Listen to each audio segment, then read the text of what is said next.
Now let's talk about the second team in the NFC that you considered one of your top 5 drafts, and the second of my 2 NFC teams that I thought had the elite draft, the Seattle Seahawks. And Seattle, now, though it's interesting too, because this is definitely one of those things we talked about with Detroit.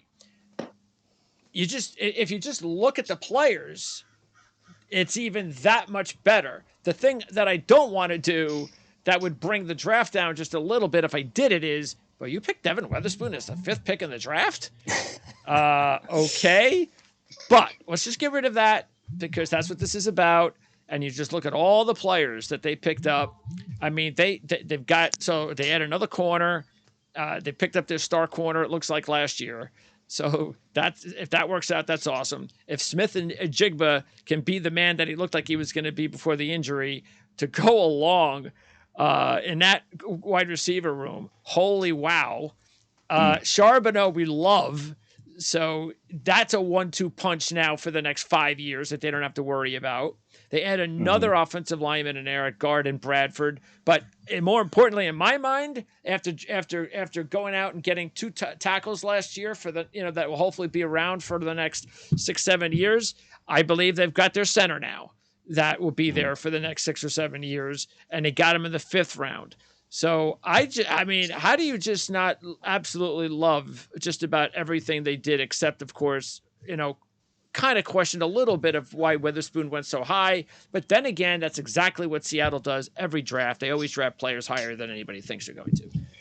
Right. And it usually works out. These guys have been together for over a decade, John Schneider and Pete Carroll, and they know what they're doing. And, this is the first time they've used, one statement. If you ever mock draft a cornerback to the Seahawks, all their fans would come through your head saying, we don't use 1st-round picks on cornerbacks, right? Blah, blah, blah. So that trend is now broken, so we don't have to hear that anymore.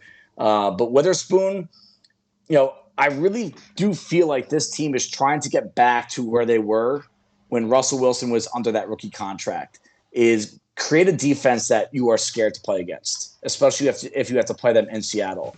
And you have a potential special corner in Woolen. You have a really solid nickel in Kobe Bryant.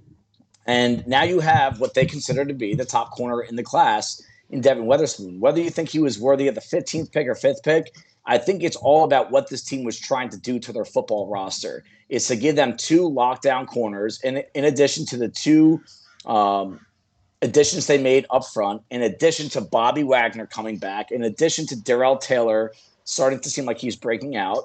And then you add 3 other pieces to this defensive front in Derek Hall, who I like a lot, Mike Morris, who in this scheme behind Draymond Jones, I think will do well, right? I don't think Mike Morris would have fit into every scheme in the NFL, and I was really worried about where he'd get drafted to. This is one team I think it works out well. Cameron Young gives them a run defender that they desperately needed last year. Charbonnet, we talked about the center, Oluwatimi, but I think Anthony Bradford is a really good, solid backup guard as well.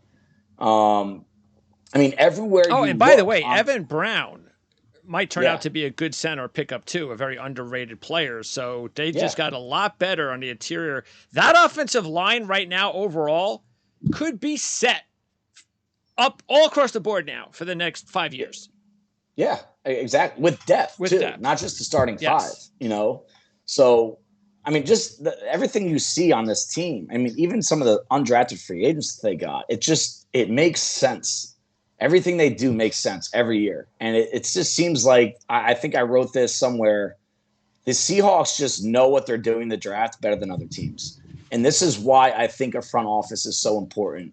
We were, so obsessed with quarterbacks and head coaches and coordinators.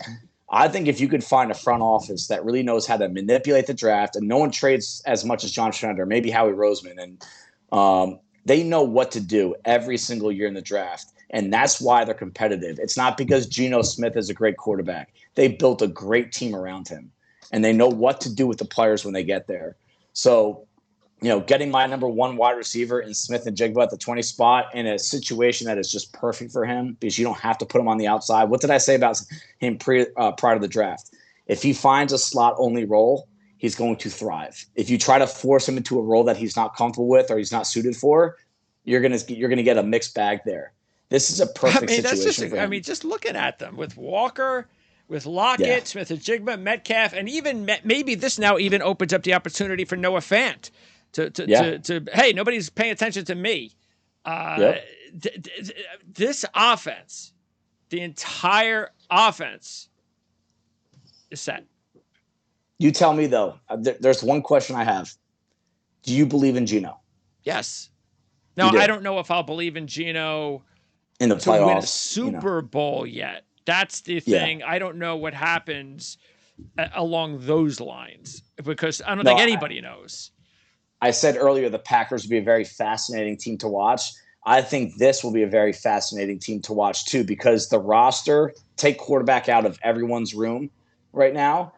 I think this is, if these rookies work out, a top 5 roster in the NFL. Sure. And if Geno Smith will make this a top 3 team in the NFL or first round loss in the playoffs. Yeah, there's no doubt if they had one of the elite quarterbacks, like if Rodgers decided to go to Seattle, this would be a team that you would put money on to win the Super Bowl. Absolutely. Yeah. Absolutely. So, I might even put some money on them right now just because you never know. You probably get some decent value. Yeah, you don't know about Geno Smith. And by the way, McIntosh makes a lot of sense because he'll fill in the role of what's his name that's now gone. Travis Homer. Little guy, yeah. So that was a nice little add on there. I know there's some people who really like this Matt Landers kid. What do you think about him, the undrafted wide receiver? And Bobo they also picked up. I like Bobo, but I like CJ Johnson. CJ Johnson too. Yeah.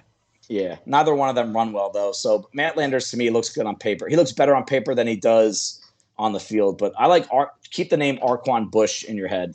Defensive back that they also picked up, and Robert Cooper, interior run defender from Florida State. Those are 2 guys that I think can make an impact here. Which guy from Florida State? Robert Cooper, the D tackle. Oh, okay. Yep. Robert Cooper. Got it. Robert Cooper. Yep. All right. So there you go. Seattle fans have to be real happy about their draft. And now, look, the only thing they haven't done yet is really, because I know a lot of fans were thinking that they were going to use up one of their picks on a quarterback, like just in case Geno doesn't work out. But this is proof.